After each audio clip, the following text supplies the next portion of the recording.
এই ভিডিওটা কাউকে ভয় দেখানোর জন্য নয়, সচেতন করার জন্য। মাত্র একটি ভুল।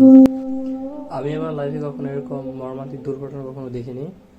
তো আমি একটু রাতে বের হয়েছিলাম আর কি হাইওয়ে রাইড করার জন্য। তো হাইওয়ে রাইড করার শেষে বাসার দিকে ফিরতেছিলাম আর কি, আনুমানিক সকাল 6টার দিকে হবে। আর যেহেতু সকাল মা রোডে যথেষ্ট কুয়াশা ছিল, একটি অ্যাম্বুলেন্স যাচ্ছিল আর কি 60 থেকে 80 স্পিডে। তো হাইওয়েতে একটি ট্রাক আর কি বা দিকে ইন্ডিকেটর দিয়ে দাঁড়িয়েছিল। কুয়াশার জন্য আর কি সেভাবে বোঝা যাচ্ছিল না যে ট্রাকটি দাঁড়িয়ে ছিল নাকি চলতেছিল আর কি। তো অ্যাম্বুলেন্সটা আর কি পেছন থেকে আর কি ট্রাককে মেরে দেয় আর কি। তো মেরে দেওয়ার ফলে একদম অ্যাম্বুলেন্সের বাম পাশের পুরো অংশটা একবারে বেঁকে ভিতরের দিকে ঢুকে গেছে। ভাগ্য ভালো যে ড্রাইভার ভাইটা আল্লাহর অশেষ রহমতে বেঁচে গেছে আর কি, ওনার সেরকম কোনো ক্ষতি হয় না। ওনাকে দেখলাম ড্রাইভার ভাইটির বাম পায়ে কিছুটা ব্যথা পেয়েছে আর কিছুটা ছিলে গেছে। আর এছাড়া আলহামদুলিল্লাহ মেজর কোনো ইনজুরি আর কি হয়নি। মৃত্যুর সময় জানিয়ে আসে না, আল্লাহ যাকে চান যেভাবে চান ডেকে নেন।